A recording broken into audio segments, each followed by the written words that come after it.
Hello beautiful peoples, welcome to my channel. ఓం శ్రీమాత్రే నమః. భగవద్గీతలో 3వ అధ్యాయమైన కర్మయోగం అంటే కర్మ ద్వారా అన్యోన్య సంబంధం. దాని విషయం ఏంటంటే స్వార్థం లేకుండా చేసే పనులు నిన్ను బంధాల నుంచి విముక్తి చేస్తాయి అంటే ఏంటో తెలుసుకుందాం. భగవంతుడు 2 మార్గాలను చూపించాడు. అవి ఏంటంటే ఒకటి జ్ఞాన మార్గం, ఇంకొకటి కర్మ మార్గం.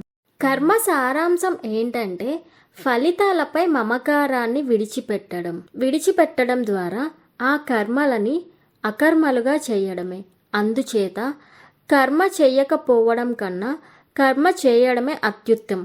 సమర్పణ భావంతో అంటే త్యాగ భావంతో చేసిన కర్మలు తప్పిస్తే మిగిలిన అన్ని కర్మలు వలన మనిషి బంధంలో చిక్కుకుంటాడు. సూక్ష్మంగా చెప్పాలంటే చేసే పనుల్లో స్వార్థం ఉండకూడదు.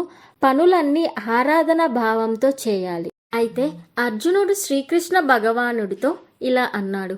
మనుషులు పాపాలు ఎందుకు చేస్తారు అని అడగగా, మనుషులు రజస్సుతో కూడిన కోరికల వలన ప్రేరేపించబడతారు అని శ్రీకృష్ణ భగవానుడు సమాధానం చెప్పాడు. ఇటువంటి కోరిక జ్ఞానాన్ని కప్పివేయడమే కాకుండా వాటిని శత్రువుగా కూడా తయారవుతుంది. అలాగే మమకార రాహిత భావంతో నీ కర్తవ్యాన్ని నిర్వర్తించు, నువ్వు పరమాత్ముణ్ణి చేరుకుంటావు. ఈ వీడియో మీకు నచ్చినట్లయితే please like, share and subscribe. Thanks for watching. Stay tune for more.